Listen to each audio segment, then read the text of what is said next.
Ils se prénomment Hervé, Sébastien et Fernando et le 25 octobre 2025, ils ont fait un pas essentiel dans leur parcours de foi. Ils sont devenus diacres lors d'un office présidé par Monseigneur François Gourdon, évêque du diocèse de Saint-Dié, dans une cathédrale où avaient pris place leurs familles, amis et fidèles. Ils ont répondu à l'appel de l'Église catholique des Vosges. Ils nous ont confié les doutes, mais aussi les joies que cet engagement diaconal a suscité. En fait, j'ai eu tout eu en même temps. Ça n'a pas été compliqué.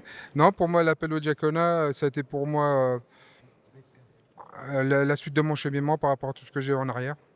Voilà, par rapport à toute ma famille qui était vraiment chrétienne, pratiquante, et puis par rapport à mon parcours. Voilà. Donc j'ai dit oui. C'est pas évident. Des fois, on se dit, ben oui, j'ai peut-être quelque chose à apporter à l'Église. Et puis des fois, on se dit, non, je crois que je suis pas à la hauteur de la tâche qui m'attend, en fait. Voilà. Mais avec la grâce de l'Esprit Saint, un autre coup de pouce. Voilà, on espère qu'on sera à la hauteur. C'est même pas une acceptation, c'est oui, je vais me laisser faire. Je vais laisser aller. Je vais laisser aller. C'est pas moi qui l'ai choisi, j'ai rien demandé. Et c'est venu. Donc j'ai laissé venir. Le Seigneur soit avec vous.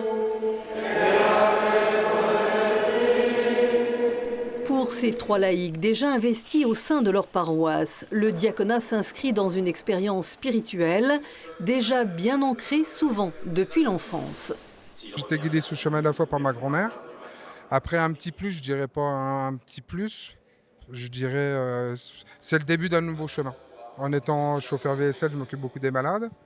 Et peut-être par rapport à être diacre, les gens auraient peut-être plus facile d'essayer de les faire venir vers l'église ou en parler un peu plus. J'ai eu plusieurs expériences spirituelles dans la vie et à un moment donné, aux alentours de 20 ans, j'ai répondu non parce que je voulais fonder une famille, ça me tenait à cœur. Et puis j'ai eu un nouvel appel un peu avant d'être appelé au diaconat où j'ai répondu oui.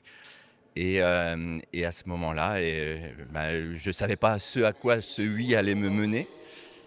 Donc je ne savais pas si on allait être pris, si on allait être retenu pour ce parcours.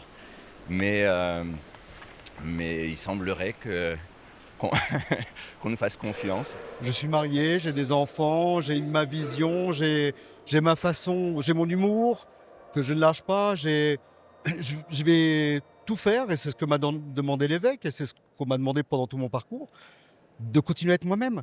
Mais par contre, en ayant cette capacité à comprendre probablement des couples, probablement des relations parents-enfants, probablement des relations avec mes parents aussi. Cet ancrage quelque part dans la vraie vie. Je crois qu'on se nourrit d'aider, on se nourrit de se mettre au service, on se nourrit de se mettre à l'écoute. Ils ont cheminé 7 ans du discernement à la formation avant ce grand jour de l'ordination diaconale. Une messe jalonnée de moments liturgiques forts comme la litanie des saints ou l'imposition des mains. Un office avec des temps de fraternité festifs également. Une célébration qui fut aussi marquée quelques heures auparavant par un anniversaire, celui des 40 ans du diaconat permanent pour le diocèse de Saint-Dié, un repas convivial auquel Monseigneur François Gourdon avait convié les diacres déjà en fonction et leurs épouses. C'est un bel événement, d'autant que le diaconat a redécouvert sa permanence. Il y avait des diacres depuis le début de l'Église, on retrouve ça dans les Actes des Apôtres. C'était devenu désormais un ministère uniquement comme une étape vers le ministère de prêtre. Et la restauration, ce qu'on appelle la restauration, c'est la restauration de la permanence du diaconat dans l'Église. Il y a 60 ans, et donc il a fallu un peu de temps pour que dans les diocèses, les premiers diacres apparaissent.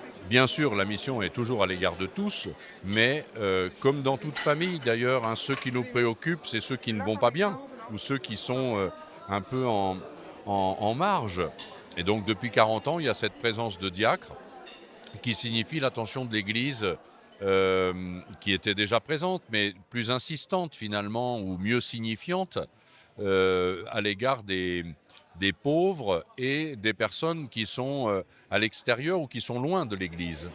Georges est médecin et il est diacre depuis plusieurs années, investi notamment dans la pastorale de la santé avec de belles rencontres riches en humanité.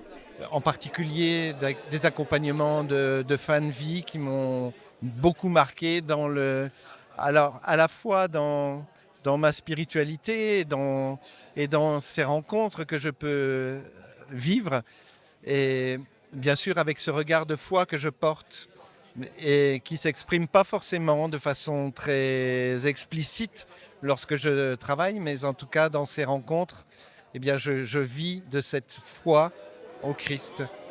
Le diocèse de Saint-Dié compte désormais 30 diacres qui sont au service de la liturgie, de la parole et de la charité. Diacre, ça vient du grec diakonos, serviteur.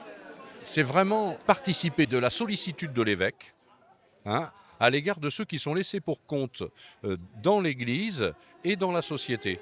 Alors dans la liturgie, effectivement, ils assistent celui qui préside, donc le prêtre ou l'évêque. C'est eux qui proclament l'Évangile. Ils peuvent éventuellement prononcer l'homélie. C'est eux qui vont préparer l'autel. Bon. Et puis, ils peuvent effectivement conduire certaines célébrations de prière, certaines célébrations liturgiques, comme des funérailles par exemple, ou bien des célébrations sacramentelles comme celle du baptême ou recevoir les consentements du mariage. C'est un parcours qui dure au moins 6-7 ans. Et après, c'est variable suivant les personnes, mais il y a un minimum tout de même qui se vit à la fois en équipe, entre eux. Il y a aussi un moment où il y a une équipe d'accompagnement pour chacun d'entre eux, formée par des membres de la famille, des membres de la paroisse, des membres des collègues de travail, etc.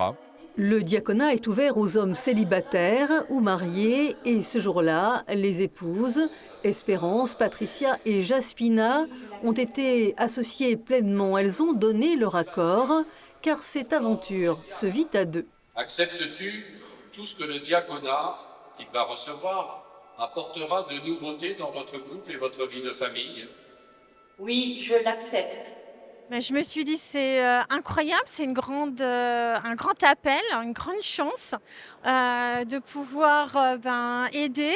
Et puis aussi, c'est notre façon à nous de dire qu'on aime Dieu, que Dieu a besoin de nous en fait. Et puis voilà, à notre façon, on va parler de Dieu, de Jésus, là c'est simplement notre foi. Je me rendais bien compte de la charge supplémentaire que ça allait représenter pour notre famille, etc. Mais je me disais aussi, de toute façon, on a toujours cherché à contribuer au niveau de l'Église, à être présent là où il y a besoin de nous. Je dirais que c'est une étape dans notre vie de foi. C'est un jalon sur notre parcours. Je le soutiens à fond parce que voilà, c'est sa foi. Donc on le soutient avec les enfants et voilà. On est fiers de lui, ça c'est sûr. Et puis lui, il attend ça depuis vraiment des années. Donc on est vraiment, vraiment fiers de lui et toute la famille de toute façon. Mais c'est vrai que nous, en tant qu'épouse, on est là pour le soutenir, pour l'aider. Et puis aussi de dire attention à toi aussi, mais en pensant effectivement aux autres. Si jamais au niveau du diaconat, ça prend trop de place, notre rôle c'est de dire écoute, stop, la famille c'est la priorité, donc notre vie de couple c'est la priorité. La vie familiale ça passe en premier et voilà, mais on s'adaptera, on arrivera. Fernando, Hervé et Sébastien se sont vus remettre une lettre de mission par leur évêque.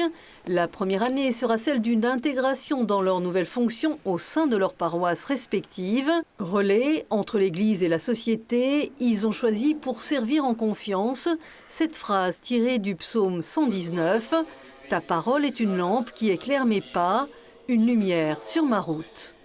Ça veut dire que quand on est perdu, il suffit de regarder ce qu'il y a dans le livre et puis ça nous donne quelques éléments pour pouvoir continuer à cheminer justement en confiance. Chacun voit comment il veut par rapport au chemin. On est trois, on va vivre, je pense, 3 chemins différents. Alors la lumière, elle nous éclairera par 3 voies différentes. Je mets l'espoir dans le Seigneur et je lui demande de continuer à m'éclairer quelque part de me dire où je dois aller et comment ça doit se passer. C'est ça, cette phrase.